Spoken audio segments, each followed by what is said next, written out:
बाबा जी और हुजूर जी की प्यारी संगत जी। राधा स्वामी जी, अगर आप बाबा जी और हुजूर जी से सच्चा प्रेम करते हैं तो कमेंट बॉक्स में राधा स्वामी जी अवश्य लिखें। इस सत्संग को प्लीज शुरू से एंड तक सुनिए जी। आज की यह चर्चा कोई साधारण चर्चा नहीं है, बल्कि एक ऐसी रूहानी घटना के बारे में है जिसने संगत के दिलों को झकझोर कर रख दिया है। क्या आपने कभी सोचा है कि जब एक पूर्ण गुरु अपने उत्तराधिकारी को या अपने किसी बेहद करीबी सेवादार को सपने में दर्शन देते हैं तो उसके पीछे का गहरा संकेत क्या होता है? 25 जुलाई 2020 की वो रात कोई मामूली रात नहीं थी। उस रात जो हुआ उसे खुद हुजूर ने जब संगत के सामने रखा तो हर आंख नम थी और हर दिल में एक ही सवाल था कि आखिर बाबा जी क्या संदेश देना चाह रहे हैं। इस वीडियो को अंत तक देखिएगा, क्योंकि बीच में अगर आपने एक भी बात मिस की तो आप उस रूहानी रहस्य को नहीं समझ पाएंगे जो हुजूर ने हमें समझाने की कोशिश की है। अक्सर हम सत्संग सुनते हैं, सेवा करते हैं, लेकिन कुछ पल ऐसे आते हैं जो वक्त का पहिया घुमा देते हैं। उस रात की शांति में जब हुजूर विश्राम में थे तब बाबा जी का उनके सपने में आना महज एक इत्तेफाक नहीं था। इसके पीछे एक बहुत बड़ी चेतावनी भी है और एक गहरा प्रेम भी। हुजूर ने बताया कि उस रात का अनुभव इतना वास्तविक था कि उन्हें लगा ही नहीं कि वह सपना देख रहे हैं। बाबा जी का वह नूरानी चेहरा, वह शांति और वह शब्द जो उन्होंने कहे, वह आज की संगत के लिए सबसे बड़ी पूंजी है। लोग मुझसे अक्सर पूछते हैं माँ कि क्या वाकई गुरु सपने में आकर बात करते हैं? क्या यह मुमकिन है? विज्ञान इसे कुछ भी कहे, लेकिन रूहानियत के मार्ग पर चलने वाले जानते हैं कि जब शब्द की डोर जुड़ती है तो दूरी मिट जाती है। हुजूर ने उस रात के बारे में जो बातें साझा की है वह हमें अपनी जीवन शैली और अपनी सिमन की स्थिति पर दोबारा सोचने को मजबूर कर देती है। बाबा जी ने उस रात हुजूर से क्या कहा? क्या वह आने वाले समय की कोई आहट थी या फिर संगत के लिए कोई विशेष हिदायत? जैसे जैसे हम इस चर्चा में आगे बढ़ेंगे मैं आपको वह एक एक शब्द बताऊंगा जो उस रात की गहराई को बयां करते हैं। याद रखिए, बाबा जी का हर कदम, हर इशारा किसी बड़े मकसद के लिए होता है। 25 जुलाई की वह तारीख इतिहास में दर्ज हो गई है क्योंकि उस रात के बाद हुजूर के प्रवचनों में एक अलग ही तड़प और एक अलग ही गंभीरता देखी गई। उन्होंने बार बार इस बात पर जोर दिया कि समय बहुत कम है। अब सवाल यह है कि क्या हम तैयार हैं? क्या हम उस इशारे को समझ पा रहे हैं जो बाबा जी ने हुजूर के माध्यम से हम तक पहुंचाया है? इस पूरी घटना का सबसे हैरान कर देने वाला हिस्सा वो है जब बाबा जी ने हुजूर को संगत की मौजूदा हालात के बारे में कुछ संकेत दिए। वो संकेत क्या थे? यह जानना हर सत्संगी के लिए अनिवार्य है। हम दुनियादारी में इतने उलझ गए हैं कि हम भूल जाते हैं कि हमारा असली मकसद क्या है।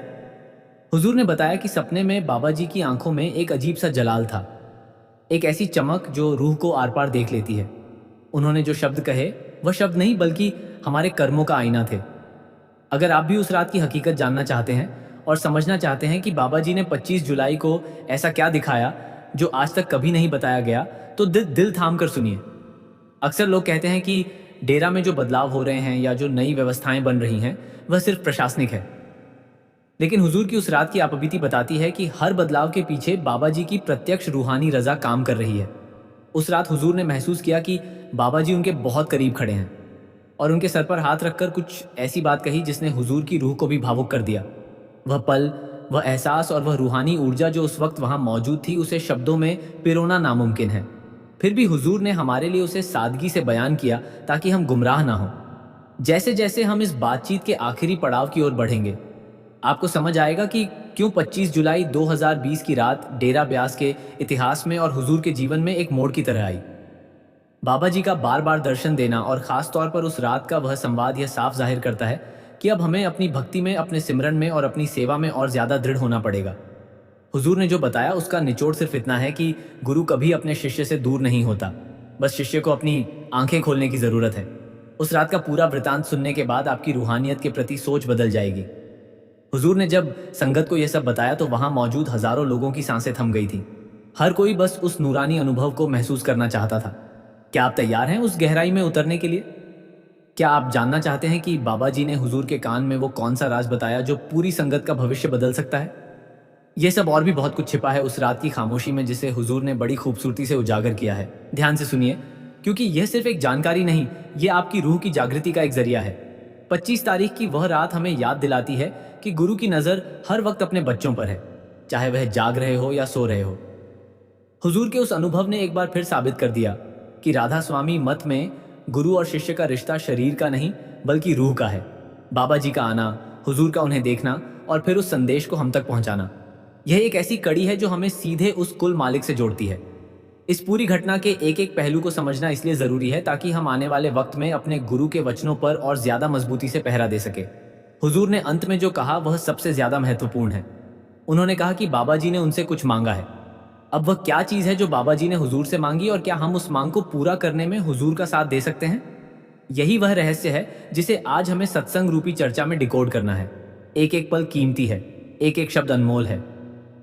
राधा स्वामी जी, हुजूर ने जब संगत के बीच रूहानी मिलाप का जिक्र किया तो उनके चेहरे पर एक ऐसी चमक थी जिसे शब्दों में बयान करना नामुमकिन है।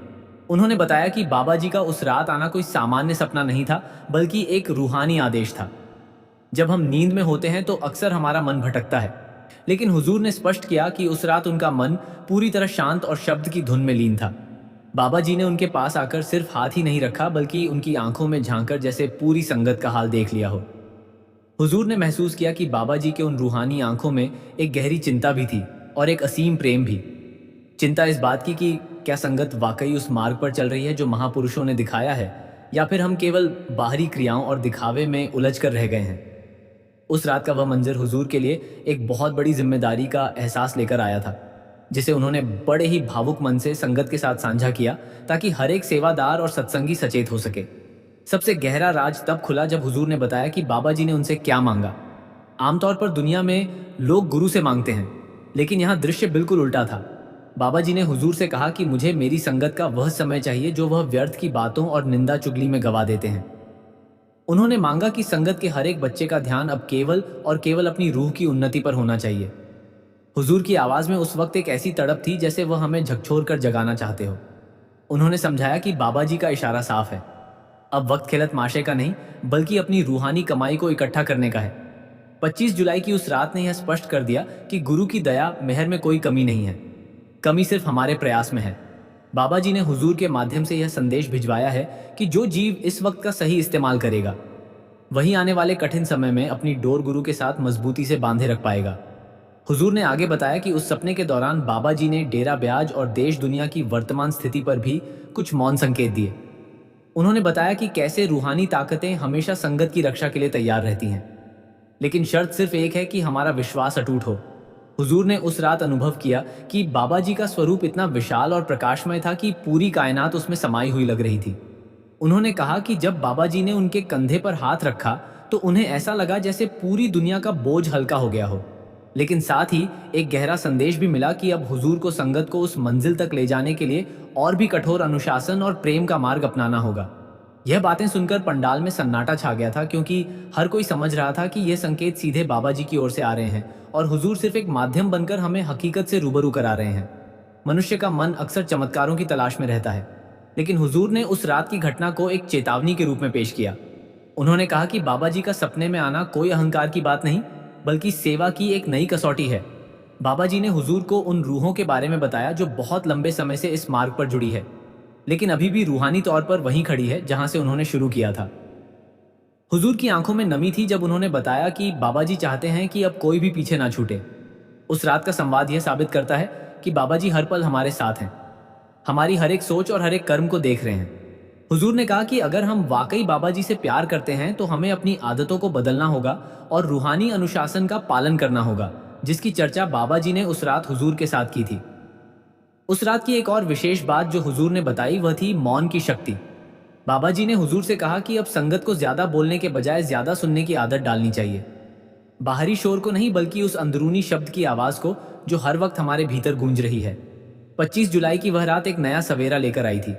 हुजूर ने महसूस किया कि बाबा जी की मौजूदगी ने उनके भीतर एक ऐसी ऊर्जा भर दी है जिससे वह संगत के हर दुख और हर दुविधा को दूर करने का सामर्थ्य रखते हैं, बशर्ते संगत अपना हाथ गुरु के हाथ में देने को तैयार हो।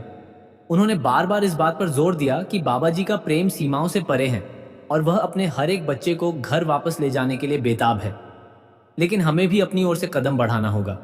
हुजूर के अनुसार उस रात बाबा जी ने उन्हें कुछ ऐसी रूहानी गुंथियां सुलझाने का तरीका भी बताया जो आने वाले समय में संगत के लिए बहुत मददगार साबित होंगी। उन्होंने बताया कि कैसे आज के दौर में बढ़ती हुई नकारात्मकता से बचा जा सकता है। बाबा जी का हुजूर के सपने में आना इस बात का प्रमाण है कि डेरा की गाड़ी और उसकी रूहानी विरासत पूरी तरह से बाबा जी की निगरानी में है। जो लोग संशय करते हैं या मन के फेर में पड़े हैं, उनके लिए हुजूर का यह अनुभव एक करारा जवाब है। हुजूर ने बड़े ही निस्वार्थ भाव से कहा कि मैं तो सिर्फ एक सेवक हूँ, असली करने वाले तो वही हैं। और उस रात उन्होंने मुझे यही एहसास कराया कि सेवा में मैं का कोई स्थान नहीं होना चाहिए। जैसे जैसे हुजूर उस रात की यादों में खोते गए, उन्होंने संगत को एक बहुत ही ज़रूरी हिदायत दी। उन्होंने कहा कि बाबा जी ने सपने में विशेष रूप से सिमन के वक्त की बात की थी। उन्होंने कहा कि बहुत से लोग बैठते तो हैं लेकिन उनका मन कहीं और होता है। बाबा जी ने हुजूर से कहा कि संगत को समझो कि वह समय जो मुझे देते हैं वह पूरी ईमानदारी से दें। उस रात की शांति में मिला यह उपदेश आज हमारे लिए अनमोल है। हुजूर ने कहा कि बाबा जी की मुस्कुराहट में एक असीम दया थी, लेकिन उनकी बातों में एक फकीराना शक्ति भी थी जो केवल हमारे भले के लिए है। अगर हम उस 25 जुलाई की रात के संदेश को समझ ले तो हमारे जीवन की दशा और दिशा दोनों बदल सकती है। हुजूर ने यह भी साझा किया कि उस रात के बाद उन्हें ऐसा महसूस हुआ जैसे बाबा जी ने अपनी पूरी ताकत और अपना पूरा आशीर्वाद उनके भीतर समाहित कर दिया है। यह एक रूहानी ट्रांसमिशन जैसा था जहां एक पूर्ण गुरु अपने उत्तराधिकारी को उस महान कार्य के लिए तैयार करता है। हुजूर ने बताया कि उस रात के बाद से उन्हें हर पल बाबा जी की मौजूदगी अपने इर्द गिर्द महसूस होती है।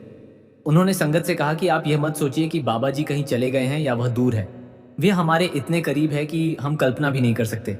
हुजूर का यह व्यक्तिगत अनुभव पूरी संगत के लिए एक ढाल की तरह है जो हमें बाहरी दुनिया के थप्पड़ों से बचाकर रखती है। हुजूर ने बड़े ही भावुक अंदाज में उस रात की एक और खास बात का जिक्र किया जिसे सुनकर हर कोई दंग रह गया। उन्होंने बताया कि बाबा जी ने सपने में उनसे केवल बातें ही नहीं की, बल्कि उन्हें आने वाले कल की कुछ ऐसी झलकियां भी दिखाई जो दुनिया के लिए चुनौतीपूर्ण हो सकती है। बाबा जी का हुजूर को यह सब दिखाना इस बात का इशारा था कि संगत को अब मानसिक और रूहानी तौर पर बहुत मजबूत होने की जरूरत है। हुजूर ने महसूस किया कि उस रात बाबा जी के हाथ की छुअन में एक ऐसी बिजली सी थी जिसने उनके भीतर के हर संशय को मिटा दिया और उन्हें उस गुरु गद्दी की मर्यादा और जिम्मेदारी का और भी गहरा एहसास कराया। उन्होंने संगत को साफ शब्दों में कहा कि जब गुरु अपने शिष्य को तैयार करता है तो वह उसे केवल सुख नहीं देता, बल्कि उसे उन मुश्किलों से लड़ने की ताकत भी देता है जो अभी भविष्य के गर्भ में छिपी है। 25 जुलाई की वह रात इसी तैयारी का एक अहम हिस्सा थी। हुजूर के इस बयान ने संगत के बीच एक नई चेतना पैदा कर दी है।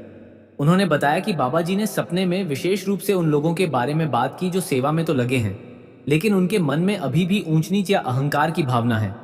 बाबा जी ने हुजूर से कहा कि डेरा का आधार केवल मिट्टी और पत्थर की दीवारें नहीं, बल्कि वह निस्वार्थ प्रेम है जो एक रूह को दूसरी रूह से जोड़ता है। हुजूर ने उस रात अनुभव किया कि बाबा जी की मौजूदगी से पूरा वातावरण नूरानी हो गया था और हर शब्द एक मंत्र की तरह उनके कानों में गूंज रहा था। उन्होंने कहा कि बाबा जी चाहते हैं कि संगत का हर बच्चा अपने भीतर की सफाई करे, क्योंकि जब तक अंदर का मैल साफ नहीं होगा तब तक वह रूहानी नूर हमें दिखाई नहीं देगा। उस रात का संवाद यह साबित करता है कि बाबा जी की नज़र हमारी बाहरी सेवा से ज़्यादा हमारे आंतरिक भावों पर रहती है। जैसे जैसे हुजूर ने उस रात के रहस्यों की परतें खोली, उन्होंने एक बहुत ही दिलचस्प बात बताई। उन्होंने कहा कि बाबा जी ने सपने में उनसे कहा कि वक्त बहुत तेजी से बदल रहा है और इस बदलते वक्त में केवल वही बचेगा जिसने शब्द की डोर को मजबूती से पकड़ा होगा। हुजूर ने महसूस किया कि बाबा जी यह संदेश पूरी दुनिया के लिए दे रहे थे, न कि केवल डेरा की संगत के लिए। 25 जुलाई की वह रात एक ऐसी रात थी जब हुजूर को यह अनुभव हुआ कि रूहानी दुनिया का निज़ाम कैसे चलता है। बाबा जी का हुजूर के पास आना और उन्हें यह सारी बातें बताना यह दर्शाता है कि बाबा जी ने अपनी सारी रूहानी वसीयत हुजूर के नाम कर दी है ताकि वह संगत को सही दिशा में ले जा सके। हुजूर ने जब ये बातें साझा की तो उनकी आवाज़ में एक ऐसी दृढ़ता थी जो पहले कभी नहीं देखी गई थी। हुजूर ने आगे बताया कि उस रात बाबा जी ने उन्हें कुछ विशेष रूहानी संकेतों के बारे में भी समझाया जो आने वाले समय में सत्संगियों को दिखाई देंगे। उन्होंने कहा कि जब कभी भी संगत किसी दुविधा में होगी या किसी परेशानी में फंसी होगी तो उन्हें बाबा जी के होने का एहसास किसी न किसी रूप में ज़रूर होगा। हुजूर ने बताया कि बाबा जी ने उन्हें आश्वासन दिया कि मैं कहीं नहीं गया हूँ, मैं हर उस जगह मौजूद हूँ जहाँ मेरा नाम लिया जा रहा है। उस रात की गहराई इतनी अधिक थी कि हुजूर ने उसे एक दिव्य पाठशाला करार दिया, जहाँ उन्होंने बाबा जी से वह सबक सीखे जो किसी किताब या सत्संग में नहीं मिल सकते। यह अनुभव केवल हुजूर का नहीं था, बल्कि यह पूरी संगत के लिए एक रूहानी बीम की तरह था जो हमें यह यकीन दिलाता है कि हमारा रक्षक हरदम हमारे साथ है। एक और महत्वपूर्ण पहलू जो हुजूर ने उजागर किया वह था गुरु और शिष्य के बीच के मौन संवाद का। हुजूर ने कहा कि 25 जुलाई की उस रात बाबा जी ने बिना कुछ बोले भी बहुत कुछ कह दिया था। उन्होंने अपनी नज़रों से हुजूर को वह सारी ताकत दी जिसकी ज़रूरत इस विशाल संगत को संभालने के लिए पड़ती है।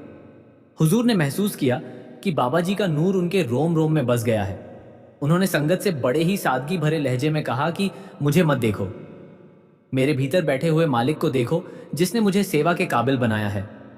हुजूर की यह विनम्रता ही उनकी सबसे बड़ी ताकत है, और यही वह गुण है जिसे बाबा जी ने उस रात हुजूर के भीतर और भी प्रज्वलित किया था। उस रात का अनुभव यह सिखाता है कि रूहानी मार्ग पर झुकना ही असल में बढ़ना है। हुजूर ने उस रात की चर्चा करते हुए यह भी कहा कि बाबा जी ने उनसे धैर्य और सहनशीलता की मांग की है। बाबा जी ने बताया कि आने वाले दौर में दुनिया में बहुत उथल पुथल होगी, लेकिन सत्संगी को शांत रहना होगा। हुजूर ने महसूस किया कि उस रात की चांदनी में बाबा जी का चेहरा किसी पूर्णिमा के चांद से भी ज्यादा चमक रहा था। उन्होंने बताया कि बाबा जी ने उन्हें एक गुप्त संदेश भी दिया, जो केवल उन लोगों के लिए है जो सिमरन में एक विशेष स्तर तक पहुंच चुके हैं। यह बातें सुनकर संगत में एक अजीब सी जिज्ञासा और श्रद्धा का संगम देखने को मिला। हुजूर ने साफ कर दिया कि 25 जुलाई की घटना कोई कल्पना नहीं थी, बल्कि एक ऐसी हकीकत थी जिसने रूहानी जगत के नए द्वार खोल दिए हैं। उस रात के वृतांत में हुजूर ने एक विशेष हिदायत का भी जिक्र किया, जो बाबा जी ने युवा संगत के लिए दी थी। बाबा जी ने हुजूर से कहा कि आज की युवा पीढ़ी को तकनीक और दुनियादारी के जाल से निकालकर रूहानियत की खुशबू से जोड़ना होगा। हुजूर ने बताया कि बाबा जी इस बात को लेकर बहुत गंभीर थे कि हमारी नई पौध अपनी जड़ों को ना भूले। उस रात हुजूर ने संकल्प लिया कि वह बाबा जी के सपने को पूरा करेंगे और हर युवा तक इस पैगाम को पहुंचाएंगे कि असली सुख बाहर की चमक धमक में नहीं, बल्कि अंदर के सुकून में है। 25 जुलाई की वरात एक मिशन की शुरुआत थी, जिसे हुजूर अब बड़ी शिद्दत से आगे बढ़ा रहे हैं। हुजूर ने यह भी साझा किया कि सपने के आखिरी हिस्से में बाबा जी ने उन्हें एक बहुत ही सुंदर दृश्य दिखाया। उन्होंने देखा कि हजारों लाखों रूहें एक साथ प्रकाश की ओर बढ़ रही हैं और बाबा जी स्वयं उनका नेतृत्व कर रहे हैं।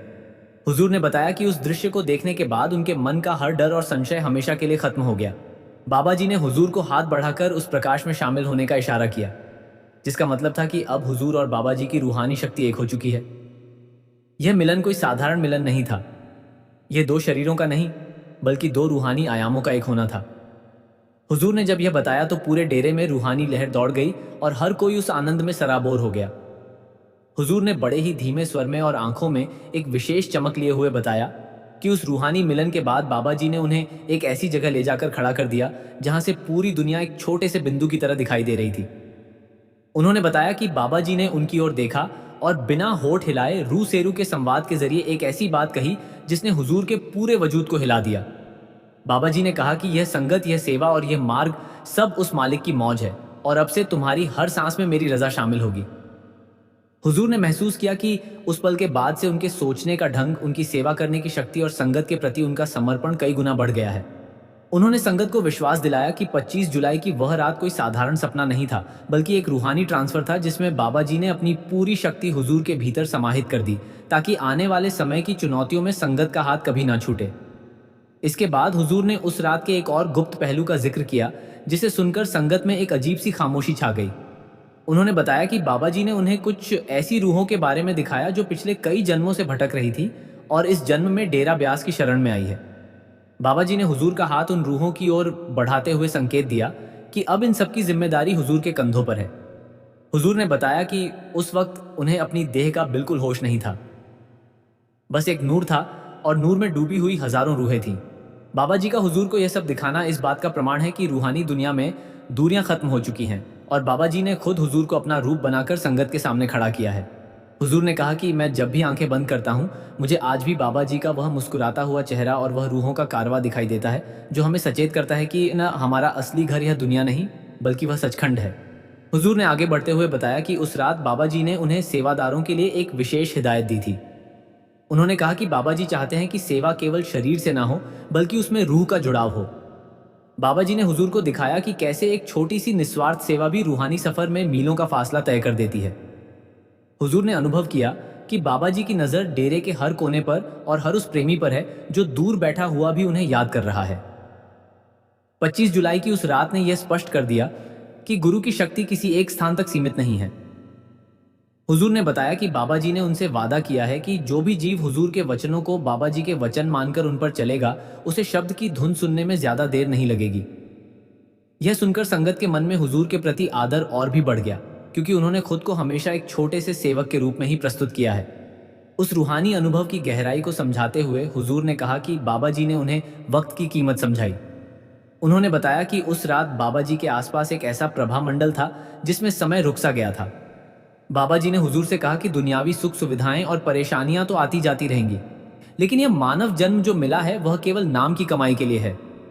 हुजूर ने महसूस किया कि बाबा जी की आवाज में एक पिता जैसी ममता और एक गुरु जैसी दृढ़ता थी। उन्होंने बताया कि उस रात के बाद से उन्हें हर पल ऐसा लगता है जैसे बाबा जी उनके कान में कुछ गुनगुना रहे हों, उन्हें हर कदम पर गाइड कर रहे हो। हुजूर ने संगत से भावुक होकर कहा कि आप लोग भाग्यशाली हैं कि बाबा जी ने आपको इस मार्ग के लिए चुना है। अब यह आपकी जिम्मेदारी है कि आप अपनी रूहानी दौलत को व्यर्थ ना गंवाएं। हुजूर जी ने बड़े ही गंभीर स्वर में संगत को चेताया कि बाबा जी ने उस रात विशेष रूप से मन की चंचलता पर बात की थी।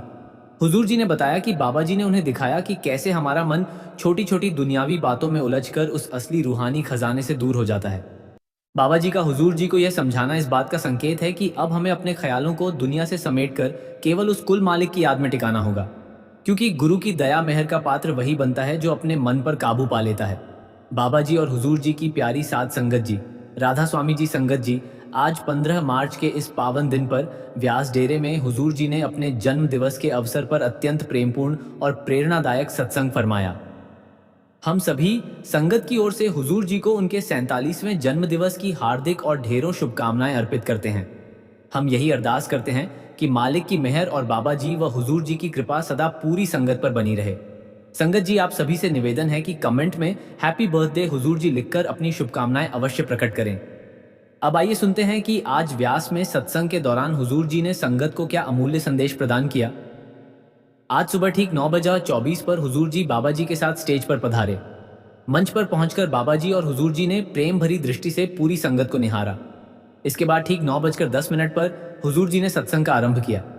आज के सत्संग में हुजूर जी ने तीसरी बादशाही की पवित्र वाणी जगजीवन सांचा इको दाता को आधार बनाकर संगत को अत्यंत प्रेमपूर्ण और गहराई से समझाया। उनके शब्दों में बड़ी सरलता थी, लेकिन उनमें छिपा संदेश बहुत गहरा था। हुजूर जी ने बड़े सहज ढंग से एक मूल सत्य पर विशेष जोर दिया। उन्होंने कहा कि इस समस्त सृष्टि का मालिक केवल एक ही है। यह कोई नई बात नहीं और ना ही कोई अनजाना विचार है। संसार के लगभग हर धर्म और हर पवित्र ग्रंथ में इसी सत्य को बार बार दोहराया गया है। वाणी में भी यही संदेश मिलता है, सब ना ज्यादा एक को दाता सो मैं बिसर ना जाए। इसका अर्थ यह है कि इस सृष्टि के सभी प्राणियों को जीवन देने वाला वही एक दाता है। हुजूर जी ने आगे बताया कि यही विचार बाइबल में भी व्यक्त किया गया है, जहां कहा गया है lord or god the lord is one. मुसलमान उसी परम सत्ता को रबुल आलमीन कहते हैं, अर्थात वह पालनहार जो पूरी सृष्टि की देखभाल करता है। हिंदू उसे ब्रह्मा या परमात्मा के रूप में स्मरण करते हैं और ईसाई उसे गॉड कहकर पुकारते हैं। इस सत्य को और स्पष्ट करने के लिए हुजूर जी ने एक बहुत सरल उदाहरण दिया। उन्होंने कहा कि जैसे किसी घर को व्यवस्थित रखने के लिए एक मुखिया होता है और किसी देश को संचालित करने के लिए एक प्रधानमंत्री होता है, उसी प्रकार इस पूरी सृष्टि को चलाने वाली भी एक ही सर्वोच्च शक्ति है। वही शक्ति संसार को संभाल रही है, उसे चला रही है और हर जीव का पालन पोषण कर रही है। आगे उन्होंने कहा कि जो भी इस संसार में जन्म लेता है वह उसी एक मालिक की रचना है, लेकिन मनुष्य ने अपने स्वार्थ, मोह और माया के कारण स्वयं ही अनेक प्रकार की पहचानें बना ली है। हुजूर जी ने इसे एक उदाहरण से समझाया। जब हम छोटे होते हैं तो हमें एक नाम दे दिया जाता है। फिर जैसे जैसे हम जीवन में आगे बढ़ते हैं, पढ़ाई करते हैं, कामकाज में प्रवेश करते हैं, हमारे नाम के साथ कई और पहचानें जुड़ती जाती है। इसके बाद समाज, जाति, पेशा और अनेक प्रकार के भेदभाव हमें और भी छोटे छोटे वर्गों में बांट देते हैं। इतना ही नहीं, मनुष्य ने तो उस निराकार परमात्मा को भी अपने पने तरीके से सीमित करने की कोशिश की है। किसी ने उसे अलग नाम दिया, किसी ने अलग रूप दे दिया, जबकि सच्चाई यह है कि उस मालिक की वास्तविकता को शब्दों में पूरी तरह व्यक्त ही नहीं किया जा सकता। कोई कहता है कि उसका खुदा सबसे महान है, कोई कहता है कि उसका गॉड सबसे बड़ा है। लेकिन दुख की बात यह है कि जिस धर्म का उद्देश्य मनुष्यों को आपस में जोड़ना था, आज उसी धर्म के नाम पर सबसे ज्यादा लड़ाई और हिंसा आज दुनिया में हो रही है। शायद ही कोई दूसरा कारण रहा हो जिसने मानवता को इतनी गहरी नफरत और टकराव में डाला हो, जितना कि धर्म के नाम पर हुए विवादों ने किया है। इस गढ़ विषय को और स्पष्ट करने के लिए हुजूर जी ने संत कबीर साहिब की अमरवाणी का उदाहरण दिया। उन्होंने कहा कि कबीर साहिब बहुत सरल लेकिन अत्यंत प्रभावशाली शब्दों में मनुष्य की भूल को सामने रखते हैं। कबीर साहिब कहते हैं, हिंदू कहे मेरा राम प्यारा, तुर्क कहे रहमान, आपस में दो लड़ मरे कोई ना करे पहचान। हुजूर जी ने बहुत स्पष्ट और सीधे शब्दों में कहा कि जब तक हमारी सोच में मनुष्य मनुष्य के बीच ऊंच नीच और भेदभाव बना रहेगा, तब तक उस परमात्मा की सच्ची पहचान हमारे लिए अधूरी ही रहेगी। उस मालिक का अनुभव तभी संभव है जब हम हर इंसान को समान आदर और समान दृष्टि से देखने लगे। यदि हमारे मन में किसी के प्रति छोटा बड़ा अपना पराया या किसी भी प्रकार का भेदभाव मौजूद है तो इसका अर्थ है कि हम अभी उस परम सत्य से बहुत दूर है। वह मालिक तो वही है जो हर प्राणी को जीवन देता है। उसकी दृष्टि में कोई छोटा या बड़ा नहीं होता, ना ही कोई अपना और पराया। इस बात को समझाने के लिए हुजूर जी ने एक बहुत ही सरल उदाहरण दिया। उन्होंने कहा कि जैसे एक ही बिजली से अनेक प्रकार के उपकरण चलते हैं। हर उपकरण का रूप अलग होता है और उसका काम भी अलग होता है, लेकिन उन सबको चलाने वाली शक्ति का स्रोत एक ही होता है। ठीक इसी प्रकार इस पूरी सृष्टि में भी मालिक एक ही है, लेकिन उसकी रचना अनगिनत रूपों में दिखाई देती है। अलग अलग जीव, अलग अलग रूप, अलग अलग प्रकृति, परंतु इन सबके पीछे वही एक शक्ति काम कर रही है जो पूरे ब्रह्मांड को संचालित कर रही है। इसी भाव को वाणी में भी बहुत सुंदर शब्दों में व्यक्त किया गया है। आपे हरी रंग है, आपे बहुरंगी ज्योति सुभावे नानका साईं गलचंगी। हुजूर जी ने समझाया कि वास्तव में मालिक एक ही है और उसी एक से यह धुन, यह ज्योति और यह सारा प्रकाश प्रकट हुआ है। उसी की शक्ति से यह पूरा विस्तार दिखाई देता है। इसीलिए कबीर साहब ने भी कहा है, अव्वल अल्लाह नूर उपाया, कुदरत के सब बंदे, एक नूर ते सब जग उपजा, कौन भले कौन मंदे। हुजूर जी ने संगत को समझाते हुए कहा कि हमें केवल चीजों को ऊपर ऊपर देखकर ही संतुष्ट नहीं हो जाना चाहिए। हमें उस मूल स्रोत तक पहुंचने का प्रयास करना चाहिए जहां से यह पूरी सृष्टि प्रारंभ हुई। उन्होंने बताया कि जब सृष्टि की शुरुआत हुई तब सबसे पहले एक महान शक्ति का विस्फोट हुआ। उसी से ऊर्जा का प्रकट होना हुआ और उसी से ध्वनि का उदय हुआ। अलग अलग धर्म और परंपराएं इसी सत्य को अपने अपने तरीके से समझाने का प्रयास करती रही है। विज्ञान भी यह स्वीकार करता है कि इस ब्रह्मांड की रचना एक विशाल विस्फोट से हुई जहां से प्रकाश और ऊर्जा का विस्तार शुरू हुआ। धार्मिक ग्रंथों में भी उसी दिव्य ज्योति और उसी प्रकाश का वर्णन मिलता है, लेकिन समस्या यह है कि हमारी सोच का दायरा बहुत सीमित हो गया है। हम उस महान और व्यापक सत्य को समझने की कोशिश करने के बजाय छोटे छोटे रूपों और परंपराओं में उलझ कर रह जाते हैं। हम अलग अलग धार्मिक स्थलों पर जाते हैं। मंदिरों में लोग दीप जलाते हैं और शंख की ध्वनि गूंजती है। मस्जिदों में अजान की आवाज़ सुनाई देती है। गुरुद्वारों में गुरु ग्रंथ साहब का प्रकाश किया जाता है और श्रद्धा से मट टेका जाता है। चर्च में मोमबत्तियां जलाई जाती हैं। इन सब परंपराओं का मूल भाव वास्तव में एक ही है, उस परम शक्ति को याद करना और उसकी उपस्थिति का अनुभव करना। लेकिन समय बीतने के साथ साथ हम इन बाहरी परंपराओं और विधियों में इतने उलझ गए कि इनके पीछे छिपा असली उद्देश्य ही कहीं पीछे रह गया। इसके बाद हुजूर जी ने एक ऐसी बात संगत के सामने रखी जिस पर सचमुच हम में से बहुत कम लोग गंभीरता से और ईमानदारी से विचार करते हैं। अक्सर हम सत्संगियों को यह कहते हुए सुनते हैं कि अब हम धर्म, मजहब और पंथ की सीमाओं से ऊपर उठ चुके हैं। हम बड़े विश्वास से कहते हैं कि हमारे लिए सभी मनुष्य समान हैं और हम किसी प्रकार का भेदभाव नहीं मानते। लेकिन जब बात हमारी निजी जिंदगी की आती है, विशेषकर विवाह जैसे महत्वपूर्ण निर्णय की, तब हमारी सोच का वास्तविक स्वरूप सामने आ जाता है। सबसे पहले हम यही देखते हैं कि जो व्यक्ति जीवन साथी बनने जा रहा है वह हमारे ही धर्म से संबंधित होना चाहिए। फिर भी बात यहीं समाप्त नहीं होती। इसके बाद जाति और बिरादरी का प्रश्न उठ खड़ा होता है। फिर कुंडलियां मिलाने की प्रक्रिया शुरू होती है और अंत में विवाह के लिए किसी शुभ मुहूर्त की तलाश की जाती है। हुजूर जी ने बहुत सरल शब्दों में एक प्रश्न उठाया। उन्होंने फरमाया, क्या हमें सच में ऐसा लगता है कि मालिक ने किसी इंसान को अधूरा बनाकर इस संसार में भेजा है? क्या हमें यह विश्वास है कि उसने किसी समय को अशुभ बना दिया है? आगे हुजूर जी ने कहा कि जो लोग कुंडलियों के आधार पर विवाह करते हैं, क्या उनके जीवन में कभी दुख नहीं आते? क्या उनके बीच कभी मतभेद नहीं होते? और क्या ऐसा कभी नहीं हुआ कि कुंडली मिलाकर किए गए विवाह बाद में टूटे ना हो? असल बात यह है कि सबसे पहले हमें यह देखना चाहिए कि सामने वाला व्यक्ति एक इंसान के रूप में कैसा है, उसका स्वभाव कैसा है, उसकी सोच कैसी है और उसका चरित्र कैसा है। इंसान की इंसानियत सबसे ज्यादा मायने रखती है। यही वे बातें हैं जो किसी भी रिश्ते की असली नींव बनती है। लेकिन दुर्भाग्य की बात यह है कि हम इन्हीं सबसे महत्वपूर्ण बात को अक्सर सबसे ज्यादा नजरअंदाज कर देते हैं। इसके बाद हुजूर जी ने यह भी बताया कि आजकल समाज में एक और अजीब प्रवृत्ति देखने को मिलती है। लोग अपनी दुकानों और कार्यस्थलों पर 3-3, 4-4 संतों की तस्वीरें लगा देते हैं। कई देवी देवताओं की मूर्तियां भी सजा लेते हैं और मन में यह सोच रखते हैं कि अगर एक ने हमारी प्रार्थना नहीं सुनी तो शायद दूसरा सुन लेगा और हमारा कारोबार चल निकलेगा। हुजूर जी ने स्पष्ट शब्दों में कहा कि यह हमारे मन की उलझन और भ्रम का ही प्रतीक है। हमने तो मालिक को भी कई हिस्सों में बांट दिया है, जबकि सच्चाई यह है कि मालिक केवल एक ही है। वही एक ओंकार है, वही एक सत्य है और उसी की शक्ति से यह सारा संसार चल रहा है। हुजूर जी ने यह भी बताया कि 10वीं पातशाही ने मालिक के 1000 से भी अधिक नाम लिखने के बाद अंत में उसे अनामी कहा, अर्थात वह एक ओंकार है। एक ही परम सत्ता, उसका ना कोई निश्चित नाम है, ना कोई रंग और ना ही कोई रूप। आगे समझाते हुए हुजूर जी ने कहा कि मालिक किसी आकार या रूप में बंधा हुआ नहीं है। वह निराकार है, अनामी है और वही शब्द के रूप में प्रकट होता है। इसके बाद उन्होंने अत्यंत प्रेम और सरलता के साथ शब्द का वास्तविक अर्थ समझाया। उन्होंने कहा कि शब्द कोई बाहरी ध्वनि नहीं है और ना ही यह केवल बोले जाने वाले अक्षरों तक सीमित है, बल्कि यह एक जीवंत और चेतन शक्ति है जो हमारे इसी जीवित शरीर के भीतर विद्यमान है। जब यही शक्ति इस शरीर को छोड़ देती है, तब हम उस अवस्था को मृत्यु कहते हैं।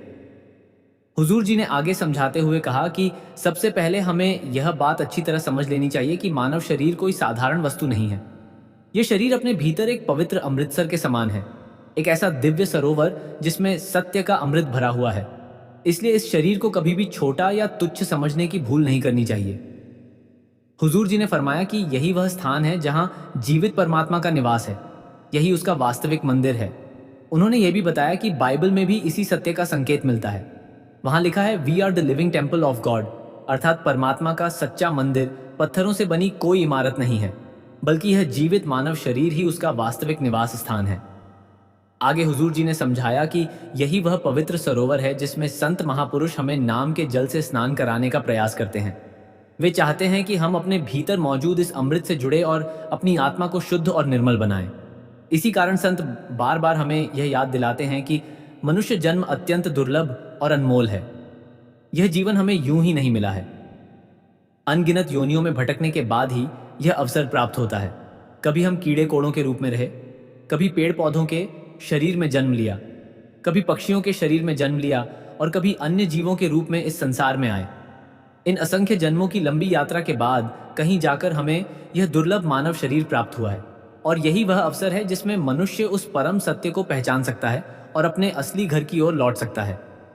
84 लाख जूनियों का अर्थ यह भी बताया जाता है कि यदि एक जूनी में केवल एक वर्ष भी बिताया जाए तो भी लगभग 84 लाख वर्षों के बाद यह मानव जन्म मिलता है। इतने लंबे समय में तो कई युग बदल जाते हैं। हुजूर जी ने कहा कि जरा सोचकर देखो, 84 लाख वर्षों का समय कितना विशाल होता है। यह इतना लंबा काल है कि उसकी पूरी कल्पना करना भी हमारे लिए आसान नहीं है। वाणी में भी कहा गया है, लख 84 जूनी सभाएं मानुष को प्रभु दी वही, अर्थात असंख्य जन्मों के बाद ही मनुष्य शरीर प्राप्त होता है ताकि हम प्रभु की भक्ति कर सकें और उसकी महिमा का गुणगान कर सकें। लेकिन दुर्भाग्य से हम इस अमूल्य जीवन को व्यर्थ में गंवाने में लगे हुए हैं। इसके बाद हुजूर जी ने बहुत गहरे भाव से एक और महत्वपूर्ण बात समझाई। उन्होंने कहा कि आज का मनुष्य विज्ञान की सहायता से उन सीमाओं को भी पार कर चुका है जिन्हें कभी असंभव माना जाता था। आज इंसान आकाश की ऊंचाइयों तक पहुंच गया है, समुद्र की अथाह गहराइयों में उतर चुका है और यहाँ तक कि तारों और ग्रहों के बीच की दूरियों को भी मापने लगा है। लेकिन इन सभी उपलब्धियों के बावजूद एक बड़ी विडंबना यह है कि उसने अब तक अपने भीतर झांकने की कोशिश ही नहीं की। उसने अपनी आत्मा की उड़ान भरने का प्रयास नहीं किया। बाहरी दुनिया की खोज में तो वह बहुत आगे बढ़ गया, लेकिन अपने भीतर की यात्रा करना वह भूल गया। आगे हुजूर जी ने फरमाया कि जिस प्रकार जानवर केवल अपनी प्रतिक्रियाओं के आधार पर चलते हैं, आज कई बार मनुष्य का व्यवहार भी वैसा ही हो गया है। हमारे भीतर भी क्रोध, उत्तेजना और अशांति भरी हुई है। इसके बाद हुजूर जी ने संगत को समझाते हुए कहा कि वास्तव में मनुष्य को 5 बड़े विकारों ने अपने वश में कर रखा है। काम, क्रोध, लोभ, मोह और अहंकार यही वे शक्तियां हैं जो इंसान को भीतर से कमजोर कर देती है और उसे आध्यात्मिक मार्ग से दूर ले जाती है। हुजूर जी ने आगे कहा कि वर्तमान समय में एक और विकार धीरे धीरे हमारे जीवन का हिस्सा बन गया है और वो है मोबाइल फोन। उन्होंने समझाया कि हम भजन सिमरन के लिए समय निकालने में अक्सर टालमटोल करते रहते हैं, लेकिन मोबाइल पर घंटों बिताना हमें बिल्कुल कठिन नहीं लगता। सुबह जैसे ही हमारी आंख खुलती है, सबसे पहले मोबाइल हाथ में आ जाता है और रात को सोने से पहले भी वही आखिरी चीज होती है जिसे हम देखते हैं। कुछ मिनट के लिए मोबाइल हमसे दूर हो जाए तो हम बेचैन हो जाते हैं। क्या यही समय जो हम मोबाइल पर बिता रहे हैं, उसको हम भजन और सिमरन में नहीं लगा सकते? इसके बाद हुजूर जी ने फरमाया कि आज लोग यह भी कह देते हैं कि भजन सिमरन करते समय उनका ध्यान ही नहीं लगता। इस बात को स्पष्ट करते हुए उन्होंने बताया कि साधना के समय ध्यान को कहाँ केंद्रित करना चाहिए। हुजूर जी ने कहा कि साधक को अपना ध्यान को आंखों के पीछे ले जाने की कोशिश करनी है। हमारे हाथ में सिर्फ कोशिश है, ध्यान कब लगेगा यह मालिक की मर्जी है, लेकिन हमें अपनी तरफ से कोशिश करते रहना है। जब मनुष्य लगातार अभ्यास करता है और धीरे धीरे अपना ध्यान उस स्थान पर स्थिर करना सीख लेता है, तब भीतर दिव्य प्रकाश का अनुभव होने लगता है। वहीं से सच्चे दर्शन की शुरुआत होती है और वहीं से आत्मा को वो वास्तविक आनंद और परम आनंद प्राप्त होता है जिसकी तलाश में मनुष्य पूरी दुनिया में भटकता रहता है। इसके साथ ही हुजूर जी ने यह भी समझाया कि केवल पढ़ते रहना या सुनते रहना ही आध्यात्मिक प्रगति के लिए पर्याप्त नहीं है। यदि ज्ञान केवल शब्दों तक सीमित रह जाए और हमारे जीवन में उतरकर व्यवहार का हिस्सा ना बने तो उसका कोई वास्तविक लाभ नहीं होता। इसी संदर्भ में उन्होंने वाणी की एक पंक्ति का उल्लेख किया, पढ़ पढ़ पोथी ओवर समझाइए, घर जलते की खबर ना पाइए। इसका अर्थ यह है कि जो व्यक्ति केवल ग्रंथ पढ़कर दूसरों को उपदेश देता रहता है लेकिन स्वयं अपने भीतर झांकने की कोशिश नहीं करता, उसे अपने ही घर में लगी आग का भी पता नहीं चलता। अर्थात वह अपने अंदर मौजूद कमियों और विकारों को पहचान ही नहीं पाता। अंत में हुजूर जी ने अत्यंत विनम्रता और प्रेमपूर्ण स्वर में संगत को एक महत्वपूर्ण संदेश दिया। उन्होंने कहा कि अब समय आ गया है कि हम बाहरी कर्मकांडों, दिखावे, रस्मों और औपचारिकताओं में उलझे रहने से ऊपर उठे। हमारे जीवन का असली उद्देश्य उस परम सत्य को पहचानना है और उस सत्य का अनुभव केवल भजन, सिमन और मन को नियंत्रित करने के अभ्यास से ही संभव है। लेकिन यह पहचान केवल हमारे प्रयासों से ही प्राप्त नहीं होती। इंसान चाहे जितनी भी कोशिश कर ले, अंतिम सफलता तभी मिलती है जब उस परम सत्ता की मेहर और कृपा प्राप्त होती है। इसके बाद हुजूर जी ने आज के समय की एक और सच्चाई की ओर ध्यान दिलाया। उन्होंने कहा कि आज का मनुष्य अपने भाग्य को बदलने के लिए इधर उधर भटकता रहता है। कोई पंडितों के पास जाता है, कोई ज्योतिषियों के चक्कर लगाता है, लोग अपनी कुंडलियां दिखाते फिरते हैं, कभी हाथों में धागे बंधवाते हैं और कभी घर की दिशाएं बदलवाने की कोशिश करते हैं। कभी कहा जाता है कि घर का दरवाजा इस दिशा में होना चाहिए तो कभी कहा जाता है कि उसे दूसरी दिशा में करवा लो। फिर कोई और उपाय सुझाया जाता है। हुजूर जी ने बहुत ही सरल और सच्चे शब्दों में कहा कि यदि वास्तव में पंडित या ज्योतिषी किसी का भाग्य बदल सकते होते तो इस दुनिया में कोई अमीर व्यक्ति कभी दुखी नहीं होता और ना ही कोई मंत्री या बड़ा अधिकारी अपनी कुर्सी से हटता। उन्होंने स्पष्ट रूप से कहा कि ना कोई पंडित, ना कोई तंत्र मंत्र और ना ही कोई बाहरी उपाय हमारे भाग्य को बदल सकता है। हुजूर जी ने आगे समझाते हुए कहा कि हमारे जीवन में जो भी परिस्थितियां आती हैं वे किसी संयोग का परिणाम नहीं होती बल्कि हमारे अपने किए हुए कर्मों का ही फल होती है। इसलिए हर कार्य को करने से पहले सोच विचार और समझदारी से कदम उठाना चाहिए। किसी भी हवन, पूजा या धार्मिक अनुष्ठान को करने से पहले विवेक और सही समझ का होना बहुत आवश्यक है। उन्होंने यह भी बताया कि जब मनुष्य सच्चे आध्यात्मिक मार्ग पर चलना प्रारंभ करता है तो धीरे धीरे उसके जीवन के अनेक प्रश्नों के उत्तर उसी मार्ग पर आगे बढ़ते बढ़ते स्वयं मिलने लगते हैं। हुजूर जी ने यह भी फरमाया कि इस मार्ग में किसी प्रकार की कोई कमी नहीं है। रास्ता पूरी तरह सही, स्पष्ट और संपूर्ण है। यदि कहीं कोई कमी दिखाई देती है तो वह केवल हमारे अपने अभ्यास में है, हमारे प्रयासों में है और हमारे कर्तव्यों के पालन में है। यदि हम नियमित रूप से भजन सिमन का अभ्यास करें और अपने जीवन को उसी दिशा में ढालने का प्रयास करें तो फिर हमें मालिक तक पहुंचने से कोई भी नहीं रोक सकता।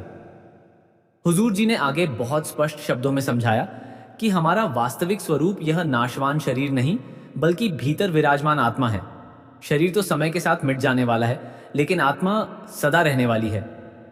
आप जी ने इसे समझाने के लिए एक सरल उदाहरण दिया। उन्होंने कहा, अगर हम हरे रंग का चश्मा पहन ले तो हमें पूरी दुनिया हरी ही नजर आएगी, लेकिन जैसे ही हम चश्मा उतार देते हैं तब चीजें अपने असली रंग और रूप में दिखाई देने लगती हैं।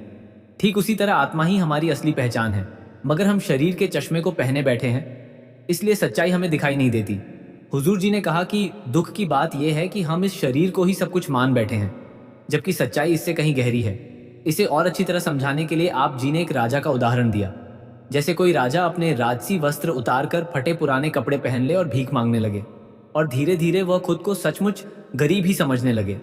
वास्तव में तो वह एक राजा है, मगर भ्रम में आकर अपनी असली पहचान भूल चुका है। आज हमारी हालत भी बिल्कुल ऐसी ही हो गई है।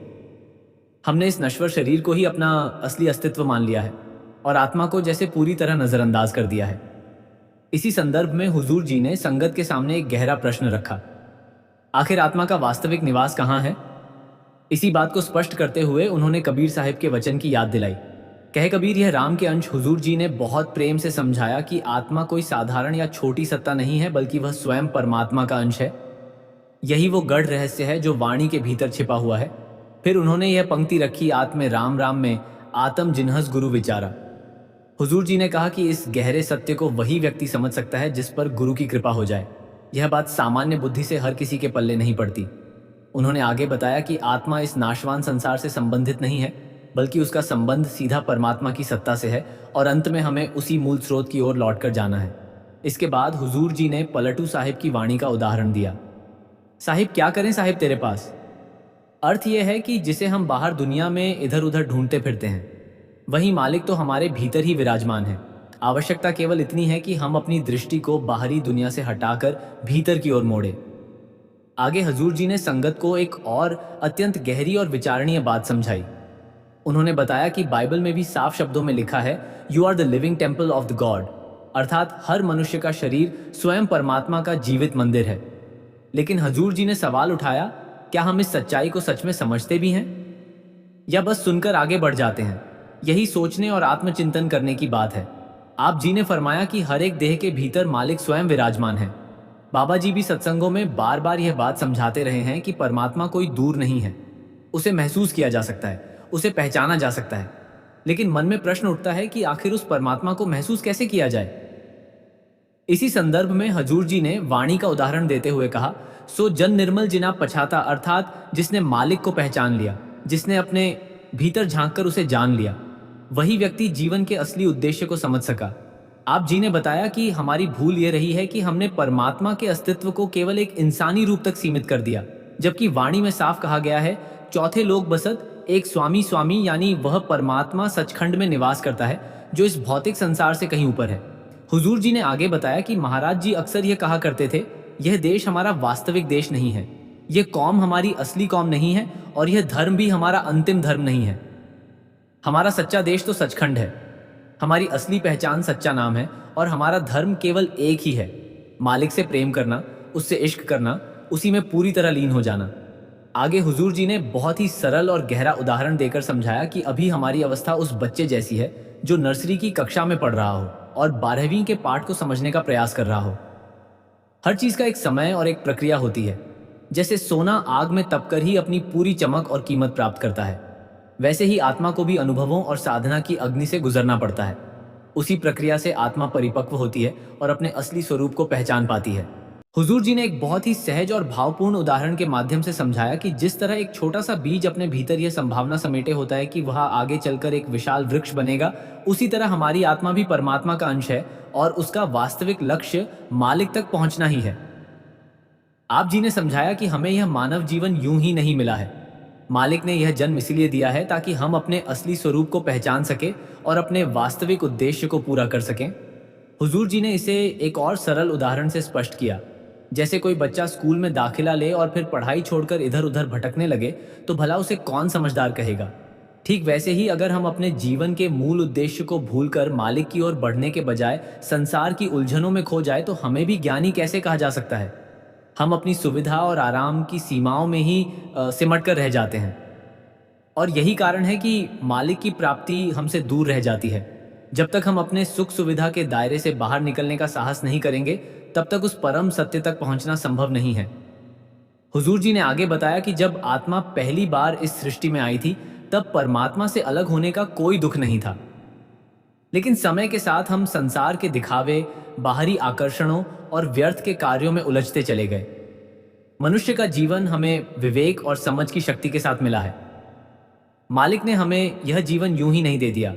वह चाहता तो हमें किसी पशु की योनि में भी भेज सकता था, लेकिन उसने हमें यह अनमोल मानव जन्म दिया ताकि हम स्वयं को पहचान सके, अनुभव प्राप्त कर सके और अंततः उसी में वापस लीन हो सके। हुजूर जी ने एक उदाहरण देते हुए कहा, जैसे रात के समय एक पतंगा बार बार बल्ब की रोशनी के चारों ओर मंडराता रहता है और अंत में थककर अपनी जान गंवा बैठता है, उसी तरह हम भी जीवन भर भटकते रहते हैं, संसार के चकाचौंध में गुम हो गए हैं। जबकि मृत्यु हमारे द्वार के पास खड़ी होती है, फिर भी हम बेहोशी की अवस्था में संसार के जाल में फंसे रहते हैं और इस अमूल्य जीवन को व्यर्थ गवा देते हैं। न हमें अपने असली ठिकाने का ज्ञान होता है और ना ही मालिक की कोई पहचान बन पाती है। हुजूर जी ने दृढ़ता से कहा कि हमारे जीवन का एक ही सच्चा उद्देश्य है, मालिक को पाना। अनगिनत जन्मों में हम कीड़े मकोड़े बने, पतंगे बने, सांप और न जाने कितने रूप धारण किए। 84 लाख योनियों के बाद अब यह दुर्लभ मानव जीवन हमें मिला है। यह मौका केवल इसीलिए है कि इसी जन्म में हम मालिक को प्राप्त कर सके। इस अवसर को हल्के में मत लो, इसे व्यर्थ मत जाने दो। हमें अपने असली कार्य पर ध्यान केंद्रित करना है, और संसार के छोटे छोटे झमेलों में उलझकर अपने जीवन की दिशा नहीं खोनी है। हुजूर जी ने बड़े स्नेह और सच्चाई से हमें आगे समझाया कि हम लोग दौलत और ओहदे के पीछे भागते रहते हैं। असल में दौलत तो इसीलिए थी कि हमारे जीवन में थोड़ा सुकून आए, जिंदगी थोड़ी आसान हो जाए। शुरुआत में हमारी ज़रूरतें सीमित होती हैं। पहले एक छोटा सा घर होता है, फिर समय के साथ वही घर बड़ा बन जाता है। उसके बाद एक नहीं, 2-3 मकान खड़े हो जाते हैं। गाड़ियों का हाल भी कुछ ऐसा ही है। पहले एक छोटी गाड़ी से काम चलाते हैं, फिर उससे बड़ी आ जाती है। और आज स्थिति यह है कि एक ही घर में हर सदस्य के पास अपनी अलग गाड़ी है। मगर जिस धन दौलत को हमने सुकून और आराम के लिए जुटाया था, वही अब हमारी रातों की नींद हराम करने लगी है। जो संपत्ति कभी चैन देने वाली थी, वही आज दुखों की जड़ बन गई है। कभी इनकम टैक्स की चिंता सताती है, तो कभी बाजार के गिरने का डर मन को घेर लेता है। हुजूर जी ने संगत को याद दिलाया कि पहले के समय में परिवार एक साथ जुड़े रहते थे। घर की कमाई और धन सबका साझा होता था। लेकिन आज हालात बदल गए हैं। अब हर कोई अपने पने दायरे में सिमट गया है। यहाँ तक कि पति पत्नी तक के खाते अलग अलग हो गए हैं। इसी सच्चाई को वाणी में इस तरह कहा गया है, देंदा दे लेंदे थक पाए जुगात जुगांतर खाए खाए। फिर हुजूर जी ने ओहदे की बात समझाई। उन्होंने कहा कि पद और ओहदा हमें इसीलिए दिया जाता है ताकि कुछ सुविधाएं मिले और जीवन सरल हो सके।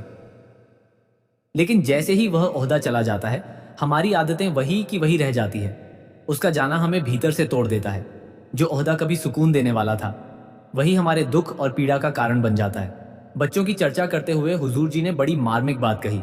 उन्होंने कहा कि संतान प्राप्ति के लिए हम ना जाने कितने स्थानों पर जाकर मत टेकते हैं, लेकिन जब बच्चे मिल जाते हैं तो हम उन्हें ना अपनी इच्छा के अनुसार चलाने लगते हैं।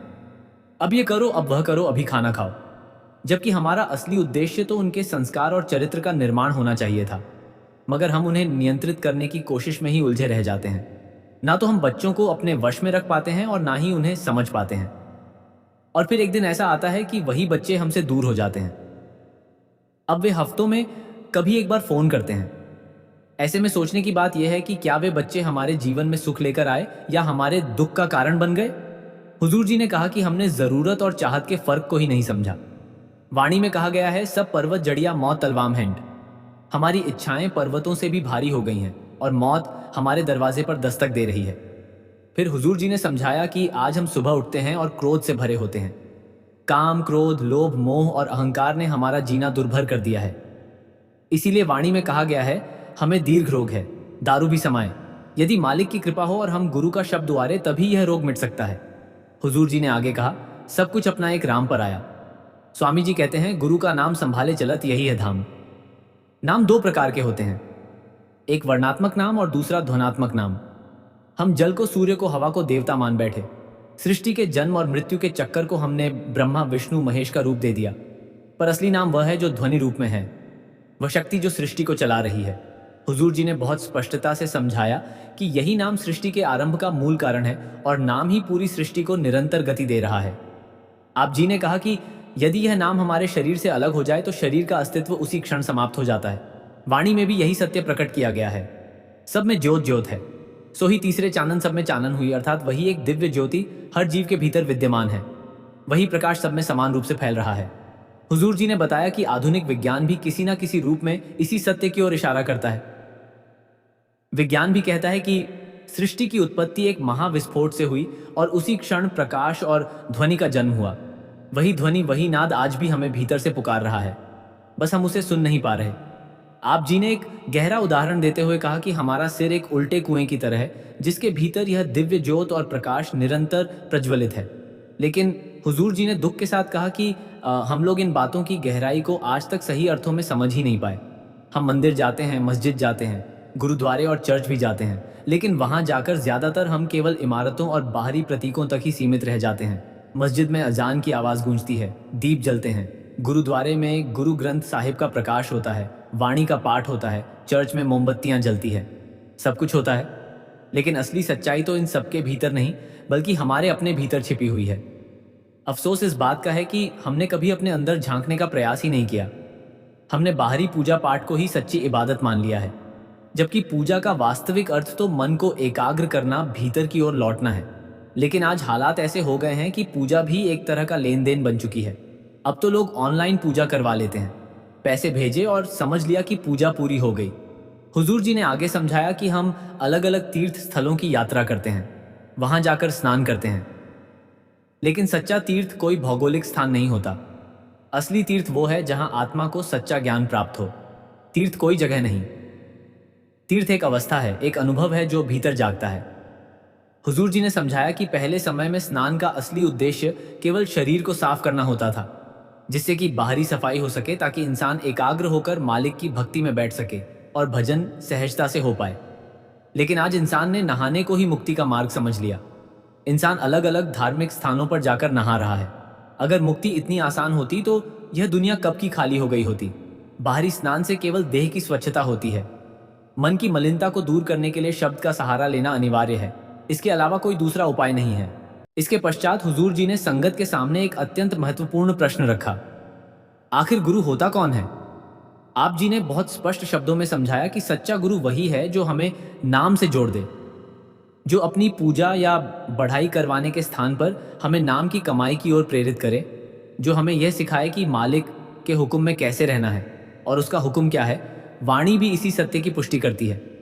एक नामो हुक्म है, नानक सदगुरु दिया बुझाए जियो। हुजूर जी ने आगे बताया कि बाहरी रूप में मिलने वाले गुरु हमें भीतर विराजमान सच्चे गुरु तक पहुंचने का रास्ता दिखाते हैं। वास्तव में असली गुरु तो हमारे अपने भीतर ही निवास करता है। इसी गहरे रहस्य को वाणी में इन शब्दों के माध्यम से प्रकट किया गया है। शब्द गुरु सूरत धुन चेला, अर्थात शब्द ही हमारा गुरु है और हमारी चेतना उस शब्द धुन की शिष्य है। आगे हुजूर जी ने समझाया कि यह पूरा संसार केवल रंग बिरंगा तमाशा है, माया द्वारा रचा गया एक विशाल जाल है।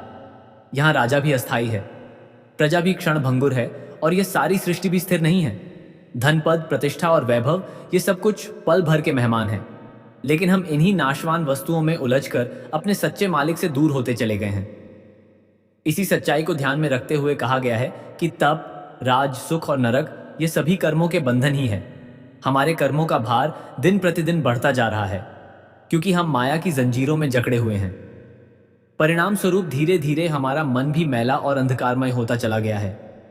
हुजूर जी ने समझाया कि जैसे गंदा कपड़ा साबुन से धोने पर साफ होता है, वैसे ही पापों और विकारों से भरे मन को केवल नाम और शब्द की कमाई से ही शुद्ध किया जा सकता है। कोई और उपाय इसमें कारगर नहीं होता। आगे हुजूर बोले, कई बार हम शिकायत करते हैं कि हमें भीतर कुछ दिखाई क्यों नहीं देता, कुछ सुनाई क्यों नहीं देता। इस पर हुजूर जी ने बहुत सरल उदाहरण दिया। अगर कोई व्यक्ति दक्षिण दिशा की ओर चलता रहे और यह उम्मीद करें कि वह उत्तर पहुंच जाएगा, तो क्या यह संभव है? बिल्कुल नहीं। इसी तरह बिना सही दिशा के अभ्यास किए भीतर का अनुभव नहीं हो सकता। इसी कारण रोज 2.5 घंटे बैठने का हुक्म दिया गया है। जब मन शांत और सहज होगा, तभी भीतर की धुन अपने आप सुनाई देने लगेगी। हुजूर जी ने बताया कि सहज जीवन के 2 मुख्य आधार हैं, धैर्य और संतुलन। अगर कोई हमें गाली दे और हम भी गुस्से में उसी तरह जवाब दे दे, तो हम भी उसी स्तर पर उतर आते हैं।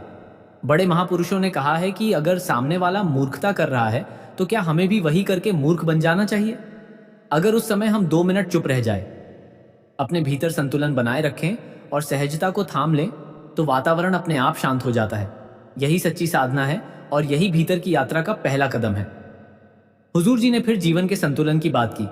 उन्होंने कहा कि हमारी जिंदगी 3 पहियों पर चलती है, व्यक्तिगत जीवन, कामकाज और परमार्थ। ये तीनों मिलकर जीवन का संतुलन बनाते हैं। लेकिन आज कामकाज ने हमारी पूरी जिंदगी पर कब्जा कर लिया है और परमार्थ को हम भूल गए हैं। इसका मतलब ये नहीं कि सिर्फ परमार्थ में ही लगे रहे, बल्कि जैसे सृष्टि का हर तत्व संतुलन में है, जल, अग्नि, वायु, वैसे ही जीवन का संतुलन जरूरी है। हुजूर जी ने समझाया कि ताजमहल बनने में 22 साल लग गए थे।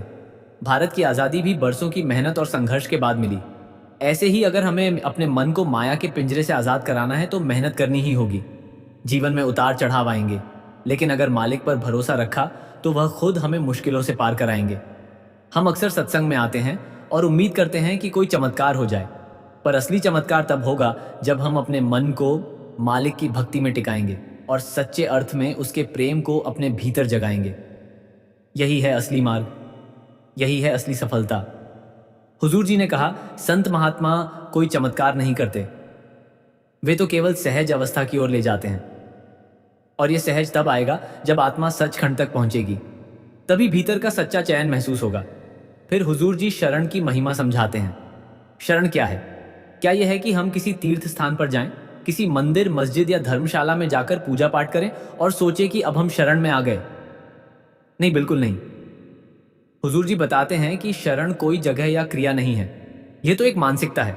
शरण का मतलब है खुद को मालिक के आगे पूरी तरह समर्पित करना। शरण में इंसान अपनी सोच को खत्म कर देता है, अपनी हस्ती मिटाकर खुद को मालिक में लीन कर देता है। हुजूर जी ने संगत को समझाने के लिए श्री गुरु अमरदास जी का एक प्रेरणादायक प्रसंग सुनाया। एक समय गुरु अमरदास जी ने मिट्टी के चबूतरे बनवाने की सेवा रखी। यह सेवा एक दो बार नहीं, बल्कि पूरे 78 बार करवाई गई। कभी चबूतरा यहाँ बनवाया जाता, कभी वहां। संगत पूरे मन से सेवा में लगी रहती, बिना किसी सवाल या शिकायत के। लेकिन हर जगह सब एक जैसे नहीं होते। कुछ लोग इस सेवा को लेकर ताने कसने लगे, तरह तरह की बातें कहने लगे। उस समय गुरु अमरदास जी के एक सच्चे और समर्पित सेवक ने आगे बढ़कर सबको रोका और दृढ़ता से कहा, अगर कुछ कहना है तो मुझे कहो, मेरे मालिक के बारे में कुछ मत कहो। उस सेवक ने ना तो किसी की बुराई की, ना किसी को परखने की कोशिश की, और ना ही दूसरों की कही बातों को अपने मन में जगह दी। हुजूर जी ने बताया कि वही शांत, सहनशील और अत्यंत विनम्र सेवक आगे चलकर गुरु रामदास जी बने। अपने पूरे जीवन में उन्होंने कभी किसी की निंदा नहीं की, किसी को तौलने या परखने का भाव नहीं रखा, और ना ही किसी को बड़ा या छोटा समझा। उनका संपूर्ण जीवन सेवा, सहिष्णुता और पूर्ण समर्पण का जीवंत उदाहरण बन गया। हुजूर जी ने यह प्रसंग केवल कथा के रूप में नहीं सुनाया, बल्कि इसीलिए रखा ताकि हम सब अपने भीतर झांक सके। आज हम बड़ी सहजता से कह देते हैं कि हमने स्वयं को गुरु के चरणों में अर्पित कर दिया है, लेकिन वास्तविक समर्पण तो तब दिखाई देता है जब सेवा करते समय धैर्य बना रहे, आलोचना का सामना करते हुए मौन रखा जाए और मन में किसी के प्रति निंदा या शिकायत का भाव ना उभरे। यही वह कसौटी है जिससे सच्ची गुरु भक्ति पहचानी जाती है। आगे हजूर जी ने विकारों को गहराई से समझाते हुए फरमाया कि वास्तव में हमारे चारों तरफ 5 विकार हर समय हमें घेरे रहते हैं: काम, क्रोध, लोभ, मोह और अहंकार। और इस वर्तमान युग में इनके साथ एक और नया विकार भी जुड़ गया है, वह है मोबाइल फोन। हम सिमन के समय को टाल देते हैं, लेकिन मोबाइल पर घंटों बिताना हमें जरा भी भारी नहीं लगता। सुबह आंख खुलते ही 1 घंटा मोबाइल और रात को सोने से पहले भी 1 घंटा मोबाइल। तो फिर प्रश्न यह है कि क्या यही समय हम भजन सिमन को नहीं दे सकते? स्थिति यहां तक पहुंच गई है कि यदि किसी दिन मोबाइल हाथ में ना आए तो मन बेचैन होने लगता है, घबराहट सी महसूस होने लगती है। हुजूर जी ने आगे स्पष्ट किया कि कोई पूछ सकता है, सत्संग में मोबाइल जैसी बात क्यों उठाई जाती है? इसका कारण यही है कि सत्संग में हर उस विषय पर चर्चा होती है जो हमें हमारे मालिक से दूर करता है।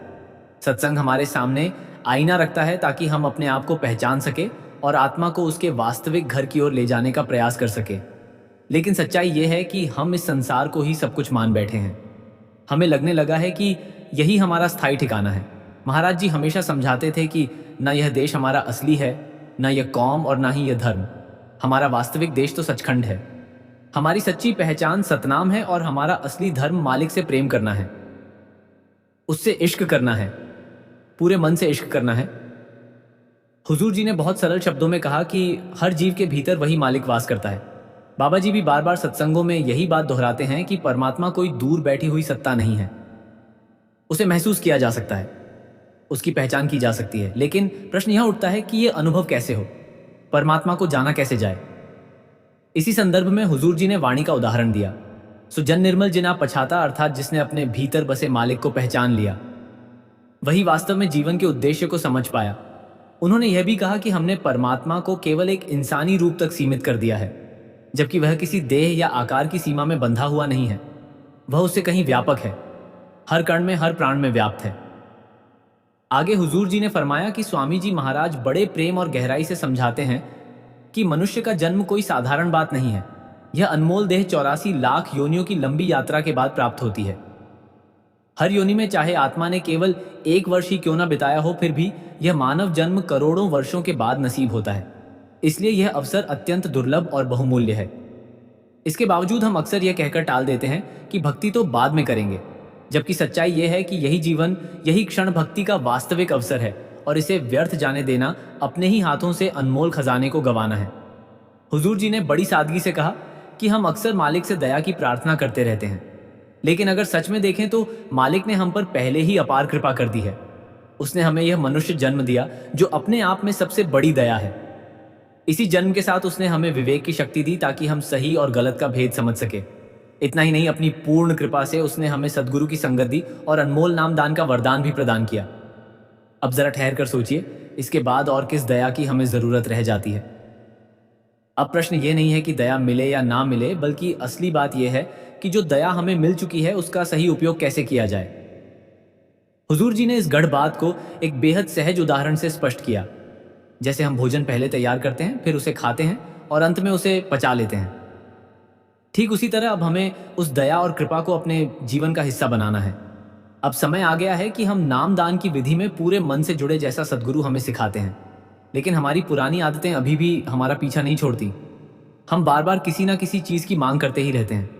हुजूर जी ने कहा कि हमें खुद से ईमानदारी से यह प्रश्न पूछना चाहिए कि आखिर हम मांगते क्या है, क्योंकि इस संसार से जो कुछ भी मांगा जाता है वह स्थायी नहीं होता। वह कुछ समय के लिए मिलता है और फिर हाथ से निकल जाता है। मालिक की वाणी में यह बात बिल्कुल साफ शब्दों में कही गई है, बिन मांगे मोती मिले, मांगे मिले ना कोई। सत्संग के अंत में हुजूर जी ने यह भी समझाया कि स्वामी जी बार बार हमें यह एहसास दिलाना चाहते हैं कि भीतर होने वाले आत्मिक अनुभवों को शब्दों की सीमा में बांधा नहीं जा सकता। वाणी में आता है, जो तू भी से वह है नहीं जो है वो कहाँ ना जाए। सियाना बयाना क्या कहे गूंगे का गुड़ भाई। अर्थ यह है कि जो हमें भीतर दिखाई देता है वह वास्तव में वैसा नहीं होता जैसा नजर आता है, और जो सच्चा अनुभव है उसे कहा ही नहीं जा सकता।